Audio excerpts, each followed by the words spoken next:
Pardon the interruption, but I'm Mike Wilbon. Tony, a new study says wearing eyeglasses is a sign of higher intellect. I'm Tony Kornheiser. What about thongs? I'm just asking for a friend. I'm sure you are. Let me just ask you this. Yes. What is it a sign of if you're wearing sunglasses indoors? What's that a sign of? I've seen John Wall wear sunglasses indoors a lot, and I know that he's the king of Game 6 at the moment. And it's a sign that you have so many millions of dollars that you can pretty much do what you want. Do you wear sunglasses indoors? I don't wear sunglasses at all, even here in Arizona where I'm wearing seersucker. But didn't those rockers all wear sunglasses indoors? Your idols, the Beatles and the Stones. You going to John Wall, really? Yeah, well, he's more recent than the Beatles and the Stones, old man. That's right. Welcome to PTI, boys and girls. My glasses are on, now they're off. In today's episode, Kevin Love is uncertain, Nick Saban is peeved, and Colin Kaepernick may get an offer to play football. But we begin today with Brian Colangelo's alleged multiple burner accounts, which he used to badmouth players and executives, many of whom are employed by his current team, the 76ers.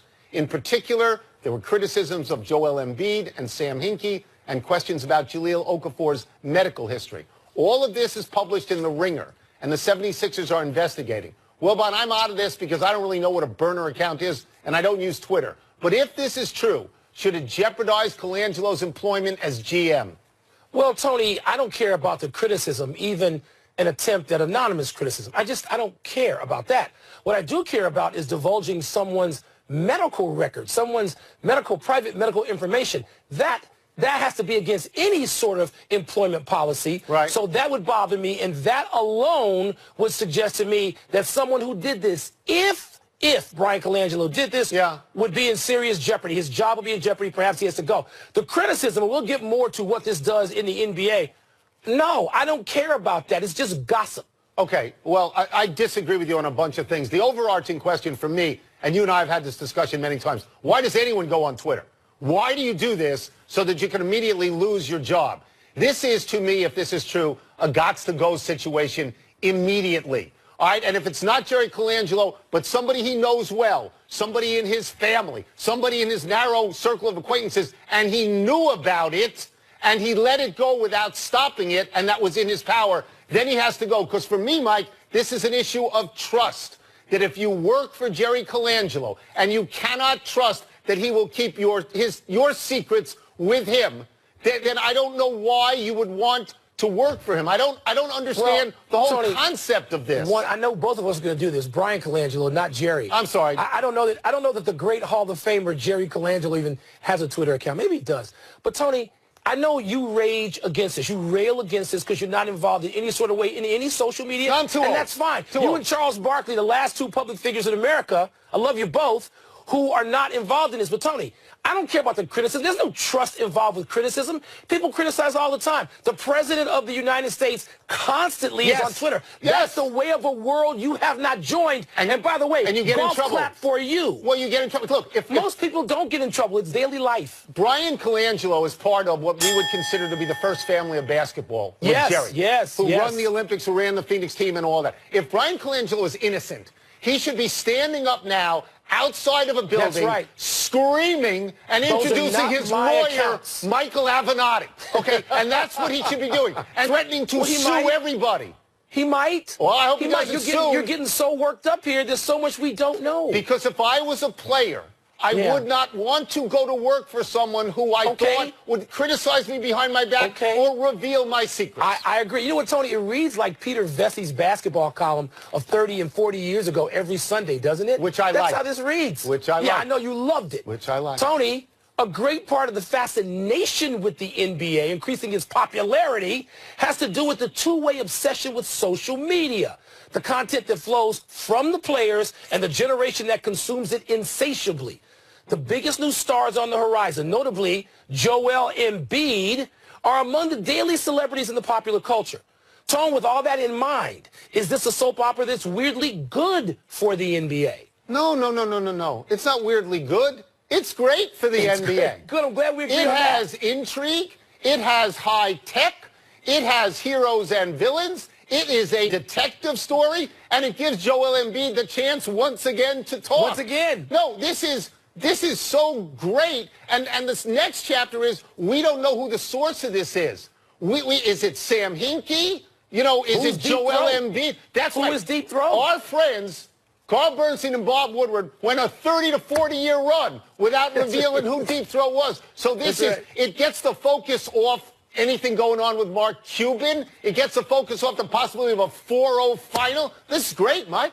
So Silver's got to love it. It is so great. The most jealous people out there, the stomachs you hear churning, are in the offices of the NFL and MLB because they can't get this. Yeah. And the popularity of international basketball, and that's what this is, not the international basketball and international soccer or football. Tony, they love this. They feed off of this. Yesterday, I said to you, you have to love Embiid. Not knowing this story was coming, Tony. He understands how to invoke Rihanna and the process in one tweet. He talks brilliant. A lot. I'm just saying he chats a lot. You're right. Look, you're right. You have to ask yourself, you have to step back for a second on this story. And you have to say, what is the downside? And the answer is, there is no downside. There's no downside. No, there's not. They stay out there. None. Even on the day where there's no NBA stuff to talk about, look at this. Downside for Brian Colangelo, no upside job for everybody else. We have medical updates. Andre Iguodala has been declared out of Game 1 for the Warriors. Kevin Love is still in concussion protocol for Cleveland, so his status remains up in the air. Wilma, let us assume that neither plays in Game 1. Which team will be hurt the most? Tony, I think that the Cavaliers will be, and I know that Kevin Love, you go by plus or minus, and people should never go by individual plus minus. You should be dealing with who's on the floor with him, but that's another story. Kevin Love. I know they won Game 7 without him, but, Tony, they need more talent. They need more shooting. They need more rebounding. They need more open space play against Golden State, than against Boston and Indiana and Toronto. So that's the answer. Iguodala is the fifth most important guy, even though he's an NBA Finals MVP. He's the fifth most important guy on that team. Kevin Love ought to be the second most important player in the Cavaliers. I agree with that. I mean, I try to find a reason to make it Iguodala, but there's so much more talent on that team that it's hard for me to do that, whereas Love is definitely the second best player. Ty Lue says he hopes, that's his word, hopes, that Love will play tonight. In a weird way, though, Mike. Tomorrow night. In a weird way, I don't really think it matters much because what the series is all about is LeBron James versus the rest of the world. All right? And LeBron James, it almost doesn't matter who's out there with him. He will find good shots for anybody. And then it is how much force does he have to win a game against a team that may or may not be emotionally involved in it for 36 minutes out of 48 minutes. That's right. So, I mean, if neither plays or if one plays, it doesn't. I mean, it's not that big a deal. I basically agree with that. You said fine players. You said fine guys. That's the guy he'd like to find. Yes. That's the guy most likely to hit a big shot or even a small shot. But, Tony, Andre Iguodala, by the way, he's struggling to walk. A bone bruise is a tricky thing on a knee. Tony, it doesn't look like – I can't imagine the way he was moving a couple of days ago, 48 hours ago. It's hard for me to imagine. Have you ever had one of those? In the first 3 games. Have you ever had a bone bruise? Okay. No. Have you had one? Yes. Bone bruises work like this. They're terrible until you wake up one day and they're gone.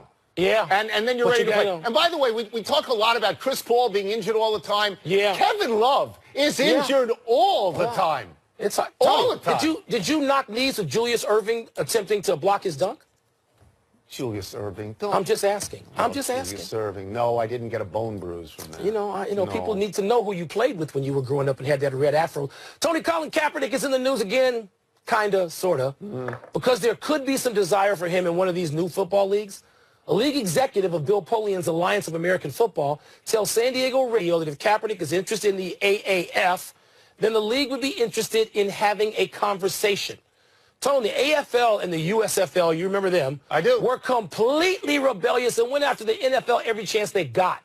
Do you think Kaepernick should seriously consider playing in this new league? Oh, to play in the AF? Of course he should. To play in the CFL? Of course. He's not playing in the NFL. I was wrong about that. He's not playing in the NFL. No, the larger question is, should the AF consider having Colin Kaepernick? And how rebellious is the AF going to be? Well, you can be rebellious, but you are a business. Mike, you're a first-year business. The XFL was a one-year business. There was no second year. So if you are an owner of a team, and if you think there's a sizable amount of people out there that resent all of these protests, and you're trying to get fannies in the seats, and you're trying to get television ratings, you have to make not a social consideration, a business consideration first, and I don't know what the answer to that is. What's interesting, Tony, is a social consideration can be a business decision to up your business depending on who you want watching and who you are advertising to. And I mentioned the AFL. Again, an entity you were intimately familiar with because you covered it. Yeah.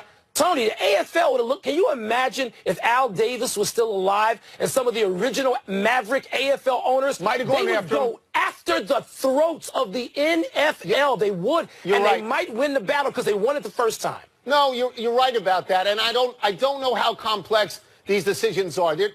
We hear about Donald Trump, who tweets about a lot of things, playing to his base all the time. Colin Kaepernick has a base. If Colin Kaepernick were to, that's my point. Okay, but if he were to say, for example, I'd like to play in the league, and if it means I don't kneel, that may alienate the people who have come this far with him. Okay, so but suppose it means he has to kneel. I mean, what they're saying is that Trump's base is the only constituency in professional football. Well, I'm not buying that. It seems to be one that owners are afraid of. Those owners, in a first-year circumstance, you want to make sure you get a second year. I would say that this question is more complicated on both sides. Complicated. Yeah, it is. Once again, we have a Nick Saban is angry story. Oh, God. This time it is about grad transfer rules. Saban works in a conference, the SEC, where there is a rule on the books that any graduate player who transfers to another SEC school has to sit out a year. People are pointing out that Saban has blocked some transfers of Alabama players. But Saban says this is an SEC rule, not his rule. Wilbon, is Saban right that he should not be blamed for following SEC rules? You can blame Saban for a lot of stuff. I got two thoughts on this and only two thoughts, so you can dominate this segment. One, change the damn rule so that Nick Saban or any other coach can make a personal decision on something that is institutional. You know, that's one of them. The second one is this, and this you can flip them. If you've graduated from an institution, you have done justice to that institution and the scholarship, room, board, books, whatever they paid for, you should be allowed to be a grown man like now and go wherever you want to play and not held up. I think we differ a little bit, not philosophically. And I know that you remember, as I remember, when we thought the rule was pretty simply this. If you transferred to any school, you had to sit out 1 year. Right. And if you transferred inside your conference, you had to sit out 2. You had to sit out 2. So I assume crazily that rule was still in place. Grad students makes it slightly different. The reason I don't like transferring within the conference is very simple. To me, it encourages poaching by coaches within the conference. It's like fratricidal. It's like fratricidal to me. If you're good, do what Russell Wilson did. You leave NC State and you go to Wisconsin. Yeah, I'm okay with it. I'm okay with that tone. I'm not arguing against that part of it. I'm just saying, you know, schools ought to be bigger. College football players are not fully formed grown men who are going to take taped secrets and give them to the other team's OC. Oh, no, I'm not considering that. I'm just saying, and I'm saying if you're in the SEC, you might think twice before changing this rule, because Saban can offer the chance of going to the national championship ahead of anybody from Georgia or or Ole Miss. So you don't tug on his cape. Change the rule. That was my first point. Change the rule. Let's take a break. Coming up, Vegas won the Stanley Cup opener, but should we expect something different tonight? Yes. And are the Celtics or Rockets more likely to make the NBA Finals next season? Colangelo thing. I don't know. It's weird, isn't it? It's weird. It's such a great hot topic. I love it. I love it. Pardon the Interruption is brought to you by Pacifico, who reminds you to live life anchors up. Drink responsibly.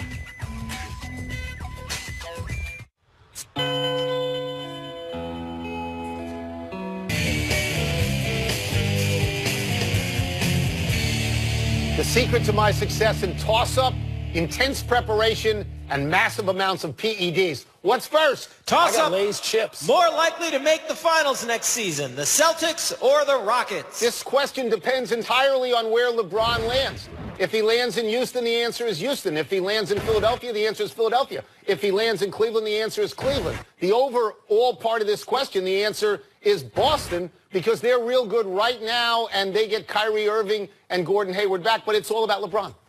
It is, to a degree, Tony, it always is, but Boston got within one reasonable half of the finals without LeBron, and they're going to have more people back next year, as you mentioned, including presumably Kyrie Irving. So I'm going to say Boston. The other thing is we keep sort of glossing over this. I don't mean just you and me. I mean everybody, it seems. Chris Paul's a free agent. Suppose Chris Paul goes to Cleveland, or suppose he goes to Philly. Suppose he goes somewhere where this is in play, then it changes the dynamic of Houston as well. Here's where he's not going, though, Boston. Next. No, he's not going to Toss-up. Who do you favor tonight, the Caps or the Golden Knights? I favor the Caps. Caps are my team. Of course I favor the Caps. And by the way, on 10 TVs at Chatter tonight, that game is on. I favor the Caps because they could have won game one. Not should have, but could have. Because Tom Wilson did not get suspended, and he could have been suspended. And because they have a great road record of 8-3. Tom Wilson is a terrific, tough guy in that old school way that has almost been legislated out of the NHL. But Tom Wilson, Tony, if you were watching the earlier games in the playoffs, and I know you watched some of them against Columbus and then against Pittsburgh, Tom Wilson would occasionally do really stupid stuff in terms of taking penalties. Yes, he would. And, Tony, I think given the fact that he got off easy means that both the Knights and the Zebras are going to be looking for Tom Wilson. A bad penalty gives the Capitals shorthanded situations and a power play Vegas goal, and Vegas win game two. But the Capitals ain't going home would be up for something big, and I like that. Next. Toss-up. Where do you think Miguel Cabrera would really prefer to play, Detroit or Miami? I think he would prefer to play in Miami. He's got a big home in South Florida. Just about a week ago, he said that people in Detroit didn't appreciate him. Both teams stink. So it's not like he's choosing one because they're in a pennant race or anything like that. I prefer to believe what David Sampson said when he was running the Miami team. He said Cabrera every year would say to him, I want to come home to South Florida. So I believe that part.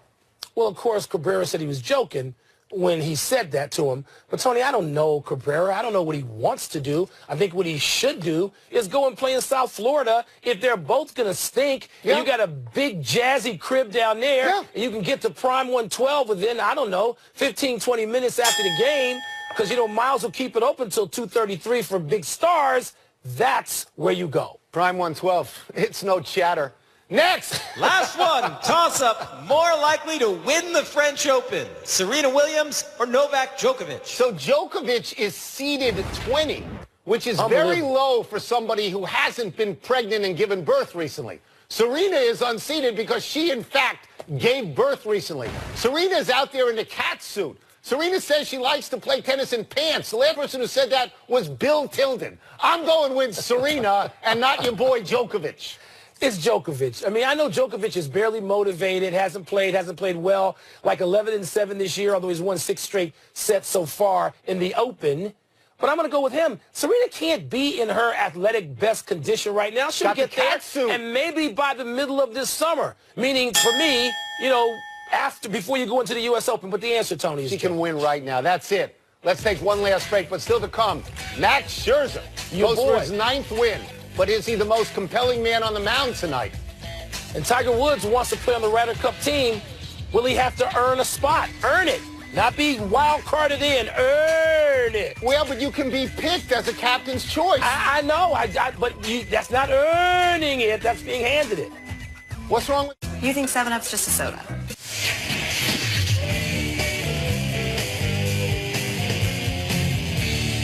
Happy time, people. Happy 53rd birthday, Billy Donovan. St. Agnes of Rockville Center, baby. All Big East shooter at Providence. 2-time national champion coach at Florida. And now sort of up in the air at Oklahoma City. The Thunder went for it all by acquiring Paul George and Carmelo Anthony to play with Russell Westbrook. And it blew up in their faces. Now what do? And Mike, how long is Billy Donovan a part of it? At least another year, I would think, Tony. He's done a terrific job. You and I covered Billy Donovan's most important game in his life as a player. Beat Georgetown to get into the Final Four. You remember that? I do indeed. Happy anniversary, New Orleans. On this day 6 years ago, the New Orleans NBA franchise won the draft lottery and the right to pick Kentucky's one-and-done Anthony Davis. Davis has been good from the moment he got in the NBA. This year, he was great. He averaged 28 points and 11 rebounds, and his 2.6 blocks per game led the league. I know James Harden will win the MVP. I would have voted for Anthony Davis. Nobody can accuse me of Chicago bias in this case because Anthony Davis is from where? My kind of town. That's right. Happy trails, Tony Kemp.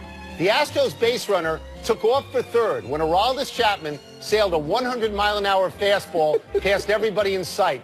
But the ball caromed off the padding of the backstop directly to Gary Sanchez, who threw perfectly to third in time to get Kemp. This only happens in Little League. Seriously, this can't happen. Look at Kemp's face. He cannot believe this. Tony, it ought to be like when they discuss ground rules before the game in the outfield. If the ball goes directly off that pad behind home plate with a pitch, runner advances. You can't throw him out. Siri, I was unbelievable. Running out of show, we go to the big finish. Let's do it. Brown, your boy, agreed to a 3-year extension with the Sixers. Does that make sense?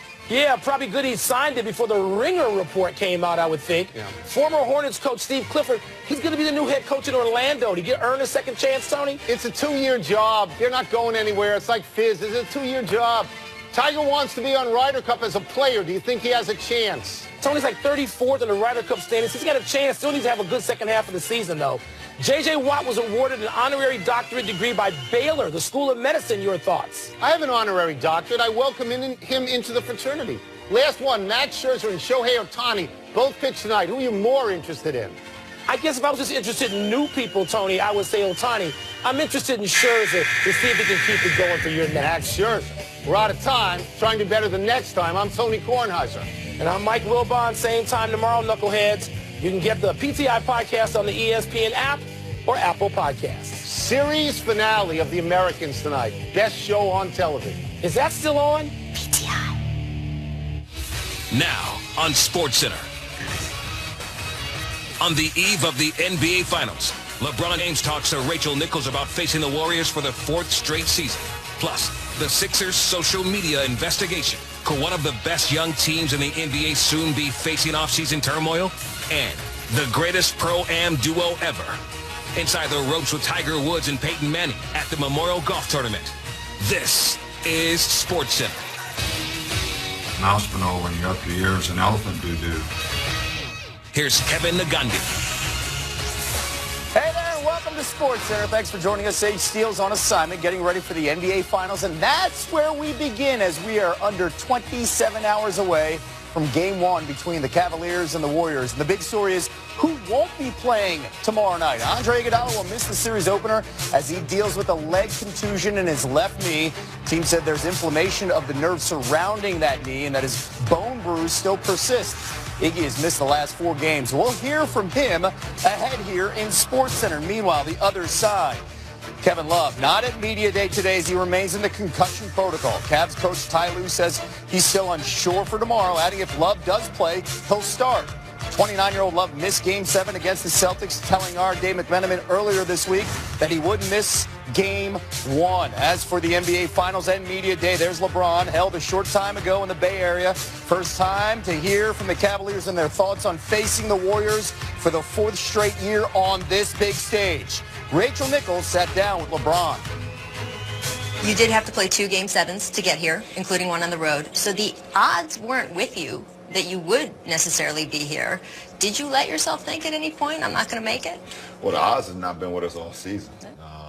Even if you start back to the summertime when I felt like it was just bad for our franchise to be able to trade away our superstar, point guard. A guy that I had been in so many battles with over the last 3 years. And, obviously I wasn't part of the communications and know what exactly went on between the two sides, but I just felt like it was bad timing for our team to just get rid of our point guard, and Kyrie Irving. So, we just had so many things going with our team. We shuffled in different lineups. We shuffled in different players. We made a trade at the deadline. And I can't sit here right now and say that that the finals was a part of my thinking. It was not. You saw me at one point early in the season. I think it was in December or January, and you was looked at me like, okay, Mona, I know you. What you doing? And it's crazy because right before you seen me, I had already kind of hit that switch. I was like, okay, I'm not quite sure what we're going to do with this ball club. We're not playing good basketball, but you can't sell yourself short. So I kind of hit that switch before the trade deadline. And but to sit here, I can't even lie to you. Sit here and say will we be a part of the finals? I would be definitely lying to you if I said yes, we would be in the finals in January, February. Just being real, LeBron will enter this finals on one of the best runs of his career, scoring or assisting on 55% of the Cavaliers' points so far this postseason, by far his best entering a finals in his career. However, during the previous 2 highest runs, his team did not go on to win it all. Cavs reporter Dave McMenamin now joining us live here on SportsCenter. And Dave, we just heard LeBron with Rachel there, but James also spoke to the full media there in Oakland. What else did he have to say that stood out for you this afternoon? Well, Kevin, the thing for me was the number 101 when he plays game 1 of the finals on Thursday. This will be the most amount of games he's ever played in his 15-year career.